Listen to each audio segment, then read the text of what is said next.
கங்கா விரைவு சாலை உத்தரப்பிரதேசத்தின் பிராந்திய இணைப்பை மேம்படுத்தும் என்று பிரதமர் நரேந்திர மோடி உறுதியளித்துள்ளார்.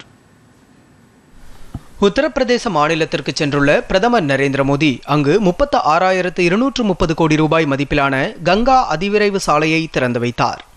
594 கிலோமீட்டர் நீளம் கொண்ட 6 வழி பாதையாக அமைந்துள்ள இந்த கங்கா அதிவிரைவு சாலை மிகவும் பிரம்மாண்டமாக உருவாக்கப்பட்டுள்ளது.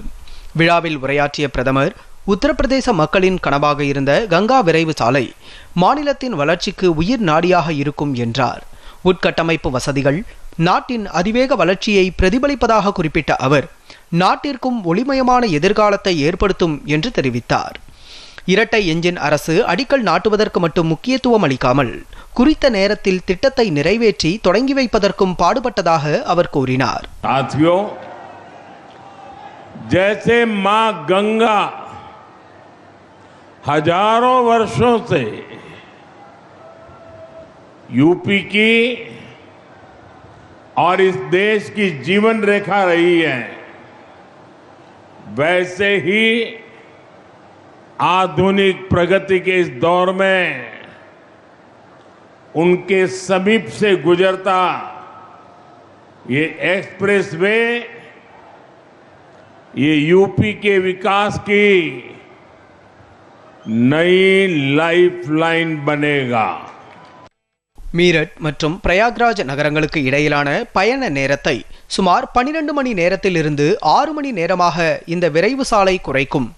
இந்த விரைவு சாலையானது மீரட், ஹப்பூர், புலந்த்சஹர், அம்ரோஹா, சம்பல், பதாயூன், ஷாஜஹான்பூர், ஹர்தோய், உன்னாவ், ரேபரேலி, பிரதாப்கர் மற்றும் பிரயாக்ராஜ் ஆகிய 12 மாவட்டங்கள் வழியாக செல்கிறது.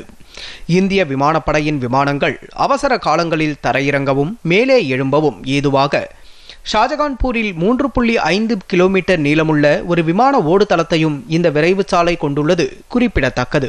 முன்னதாக வாரணாசியில் உள்ள ஸ்ரீ காசி விஸ்வநாதர் கோவிலுக்கு சென்று சிவபெருமானை பிரதமர் வழிபட்டார். அவருக்கு கோவில் நிர்வாகம் சார்பில் மேள தாளங்கள் முழங்க சிறப்பான வரவேற்பு அளிக்கப்பட்டது.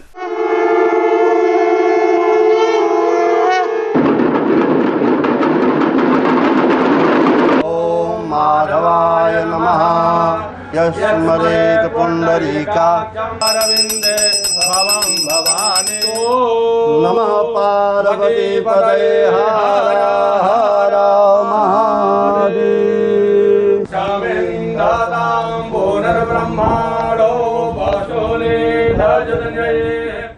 இது தொடர்பாக சமூக வலைதளத்தில் பதிவிட்டுள்ள பிரதமர், காசியில் உள்ள விஸ்வநாதர் கோவிலில் தரிசனம் செய்து பூஜை செய்யும் பெரும் பாக்கியம் தனக்கு கிடைத்ததாகவும், நாட்டின் அனைத்து குடிமக்களுக்கும் மகிழ்ச்சி, செழிப்பு மற்றும் ஆரோக்கியமான வாழ்க்கை அமைய வேண்டி பிரார்த்தித்ததாகவும் தெரிவித்துள்ளார்.